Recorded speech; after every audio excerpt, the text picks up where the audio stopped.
For this week's art lesson, we're going to be drawing a mouse inspired by the illustrations in the story, If You Give a Mouse a Cookie.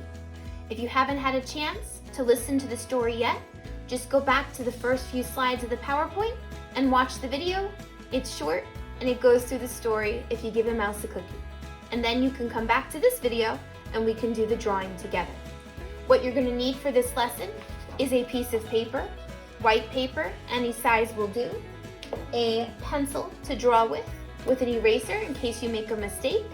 If you'd like to trace your drawing before you color, you'll need a black marker. And for coloring, colored pencils are fine, or all I am using for my project is just some crayons and some markers. Your choice. If you want to get super creative and use some paint, that's up to you. So let's get all our supplies and get ready to start our project. Now before we begin to draw, you're going to want to take your white paper and turn it vertical, straight up and down in front of you. Holding our paper vertical will make sure we have enough room to not only draw the mouse's head and ears, but the start of its body too. Once you turned your paper vertical, you're going to pick your starting point for your drawing. Now you have to make sure that you leave some room up top for the mouse's ears and room below for the mouse's body.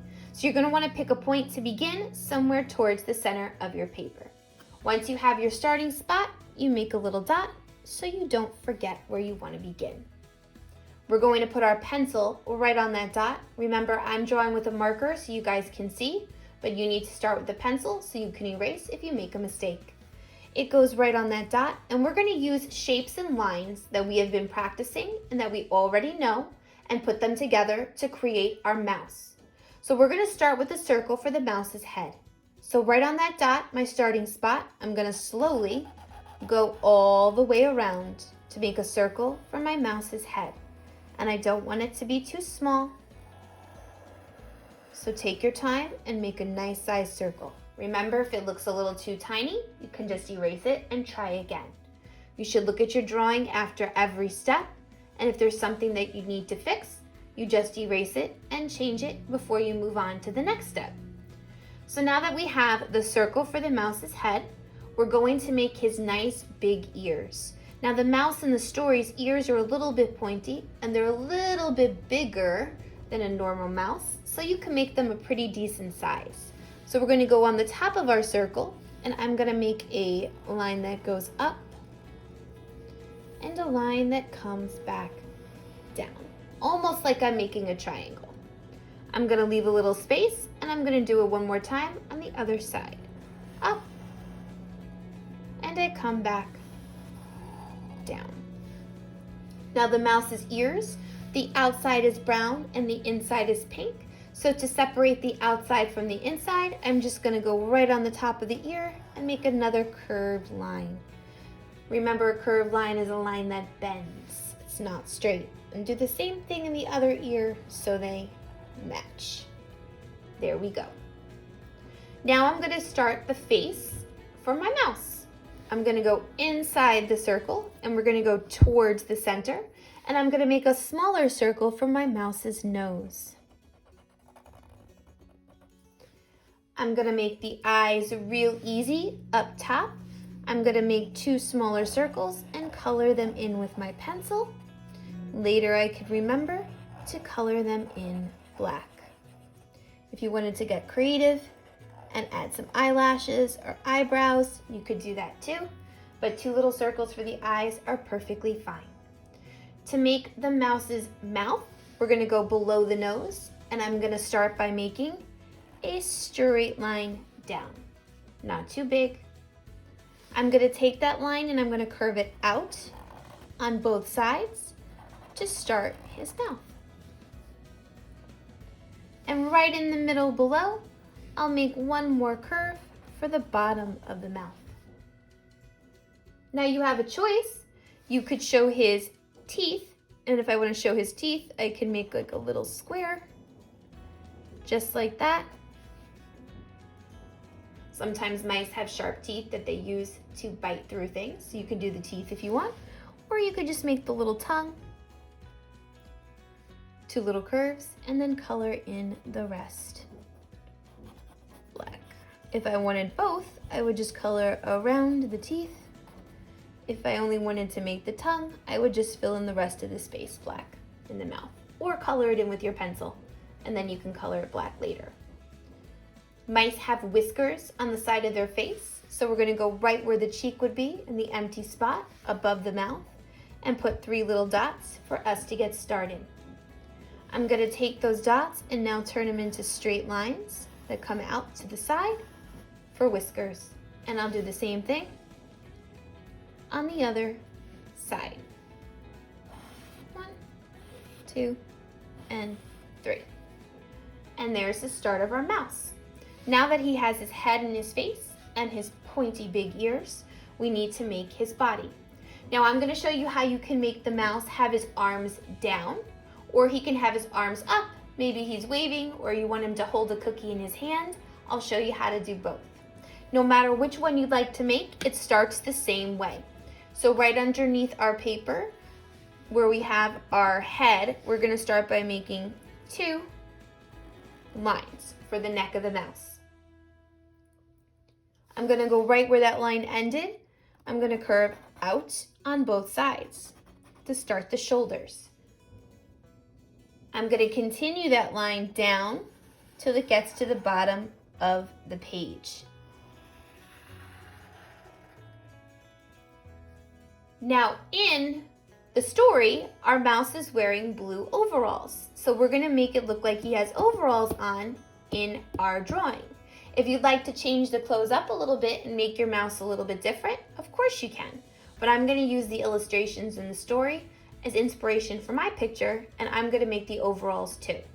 So to make it look like his blue overalls, I'm gonna go right where the neck is, and I'm gonna make a little square, except I'm not going to close the top line. I'm gonna leave it open. And then I'm gonna add circles for the buttons. And then I'm going to add, and if you want, you could put the little lines. Sometimes buttons have little lines in them. And then I'm gonna add a pocket right in the middle. So I'm gonna start with a straight line, and then I'm gonna make a curve. This gives me a half a circle for the pocket. I'm gonna add 1 more straight line, and then I'm gonna use my dashes, our little broken line, so that it looks like the little stitches in the pocket where it was sewn together. Okay?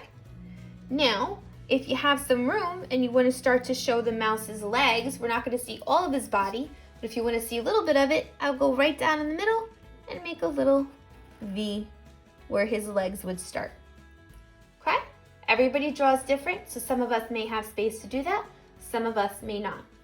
Now, if I just wanted my arms for my mouse to be right down by his side, all I would do is go to the top of the body, and I would curve down 1 more time so that it looks like the mouse's arms. That's his arms down on the side. Now, if I wanted them to be up, like holding a cookie, I would do it a little bit different. So here's one that I had started. I got the neck and the body already begun. Now I have to turn it into overalls by adding the circles and the little lines. Now they're buttons. My half a circle for the pocket, and the straight lines or dashes for the stitches. I can make the start of the legs down below, but now I want his arms to be a little bit different. I want them to be up and I can see his hands.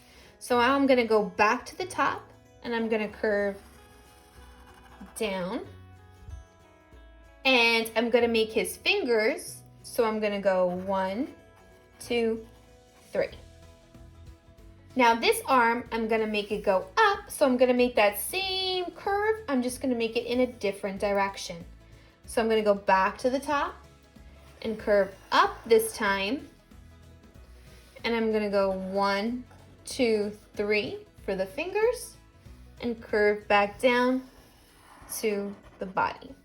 So there's the mouse with his arms and hands showing, and you could put one up, one down. You could put both of them up if you wanted to, both of them to the side. It depends on how much space you have and how you want to do it. So you can choose if you want your mouse to have their arms down like the first one, or if you want to see their hands and have the arms showing the hands and going in different directions like the second one. Either or is fine, so you choose what you want for your mouse.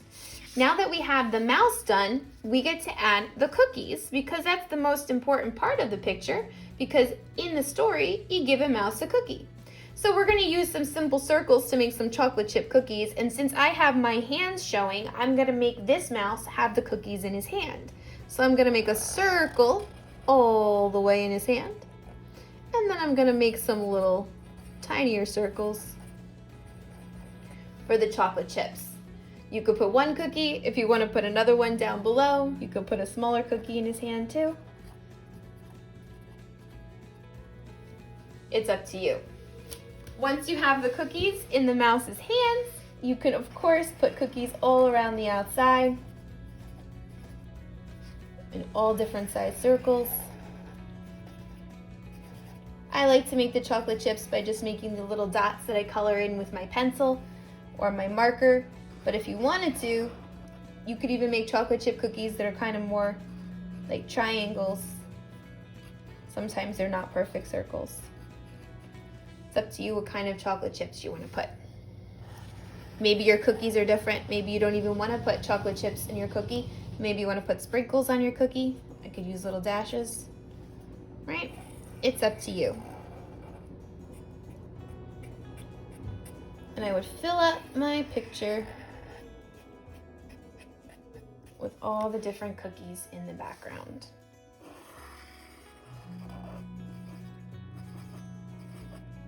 Make some bigger and some smaller. Your choice.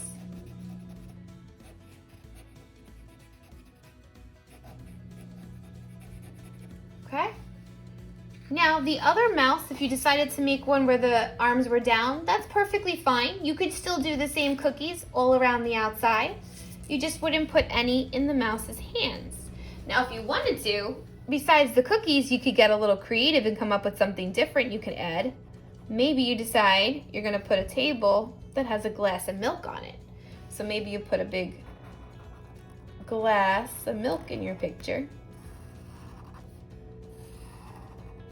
because it's milk and cookies, right? In the story, maybe I give them a little straw.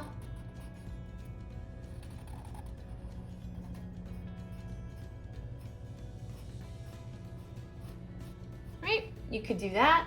There's lots of possibilities of things you could add, and you could always use the story as inspiration. I'm going to fill up the rest of the background with all different chocolate chip cookies. Remember, I'm just using circles to make my cookies, and then I color little circles or dots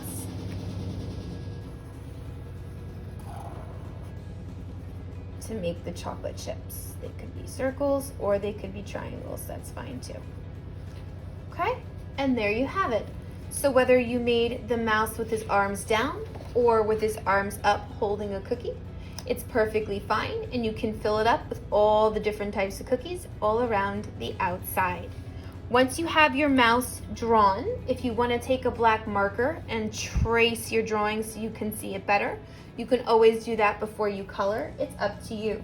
When you color, we're using the pictures that we saw or the illustrations that we saw when we watched the story, if you give a mouse a cookie, to help us decide what colors we need. So the mouse in the story was brown, so I found a nice brown color, and he had some pink inside his ears, so I put some pink in his ears and some on his nose. I made the overalls for my clothes, so I made them blue, like in the story, but if you made a different type of clothing, then you can color it however you want. And my pictures are filled with chocolate chip cookies, so I just used a brown to color them in. If your cookies are different kinds, then you can use all different types of colors, depending on what type of cookies you made, okay? Whatever colors you choose to do, and whatever materials you choose to use, whether it's crayons or markers or colored pencils or even paint, just take your time and color in your picture neatly and completely. Remember, you do not have to finish your artwork the minute you start it. You can take your time. I give you plenty of days to work on your project, so I want you to take your time and complete it nice and neat before you turn it in. Remember, you could stop the video and you could pause it as much as you need to so you can catch up on each step. Take your time with your mice, and I can't wait to see what they look like when you're all done.